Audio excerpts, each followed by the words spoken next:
ನಮ್ಮ ದೇಶದಲ್ಲಿ ಎರಡು ಮೈತ್ರಿಗಳಾದವು. ಆ ಎರಡೂ ಮೈತ್ರಿಗಳಲ್ಲಿ ಸಾಕಷ್ಟು ರೀತಿಯಾದಂತಹ ಬದಲಾವಣೆಗಳಾಗ್ತಾ ಇದ್ದಾವೆ. ಇಂಡಿಯಾ ಅಂತ ಮಾಡಿಕೊಂಡ್ರು.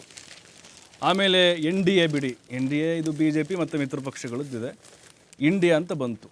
ಇಲ್ಲೇ ಬೆಂಗಳೂರಲ್ಲೇ ಅಧಿಕೃತವಾಗಿ ಅದನ್ನ ಲಾಂಚ್ ಕೂಡ ಮಾಡಿದರು.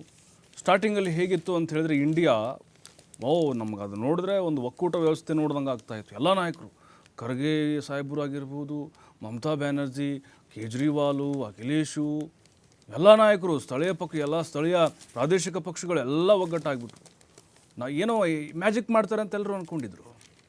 ಆದರೆ ಆ ಮಹಾಗಠಬಂಧನ ಏನಿದೆಯಲ್ವಾ, ಆ ಮೈತ್ರಿ ವರ್ಕೌಟ್ ಆಗಲಿಲ್ಲ, ಅದಾಗ್ತಾ ಇಲ್ಲ. ನೋಡಿ, ಈಗ ಮಮತಾ ಬ್ಯಾನರ್ಜಿ ಇಂಡಿ ಕೂಟಕ್ಕೆ ಶಾಕ್ ಕೊಟ್ಬಿಟ್ಟಿದ್ದಾರೆ. ನೋಡಿ, 2026ರಲ್ಲಿ ಅಲ್ಲಿ ವಿಧಾನಸಭಾ ಚುನಾವಣೆಯಲ್ಲಿ ಏಕಾಂಗಿ ಸ್ಪರ್ಧೆ ಮಾಡ್ತೀವಿ ಅಂತ ಘೋಷಣೆ ಮಾಡಿಬಿಟ್ಟಿದ್ದಾರೆ. ಮೈತ್ರಿ ಈ ಸಾಧ್ಯತೆಗೆ ತಿಲಾಂಜಲಿ ಹಾಡಿಬಿಟ್ಟಿದ್ದಾರೆ ಅವರು. ಅಂದರೆ ಇಲ್ಲಿ ನೋಡಿ, ಅರವಿಂದ್ ಕೇಜ್ರಿವಾಲ್ ಕೂಡ ಶಾಕ್ ಕೊಟ್ಟರು. ದೆಹಲಿಯಲ್ಲಿ ಲೋಕಸಭೆಯಲ್ಲಿ ಮೈತ್ರಿ ಆಗಿತ್ತು, ವಿಧಾನಸಭೆಯಲ್ಲಿ ಮೈತ್ರಿ ಆಗಲಿ, ಏಕಾಂಗಿಯಾಗಿ ಆ ಕಡೆ ಅವರು ಕಾಂಗ್ರೆಸ್ಸು, ಇವ್ರ ಕಡೆ ಆಮ್ ಆದ್ಮಿ ಪ್ರತ್ಯೇಕವಾಗಿ ಸ್ಪರ್ಧೆ ಮಾಡಿದರು.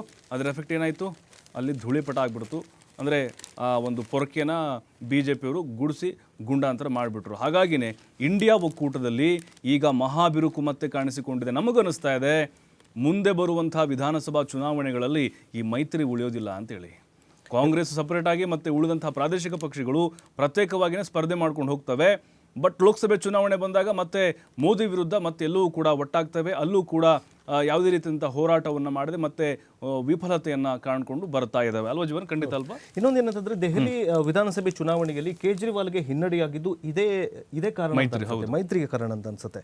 ಯಾಕಂತಂದ್ರೆ ಮೈತ್ರಿ ಏನಾದರೂ ಮಾಡ್ಕೊಂಡಿದ್ದಿದ್ರೆ ಜನ ಈಗ ಆಲ್ರೆಡಿ ಇವ್ರದ್ದು ಪಕ್ಷದಲ್ಲಿ ಕೆಲವೊಂದಿಷ್ಟು ಡ್ರಾಬ್ಯಾಕ್ಸ್ ಆಗಿತ್ತು, ಮೈನಸ್ ಪಾಯಿಂಟ್ಸ್ಗಳಿತ್ತು.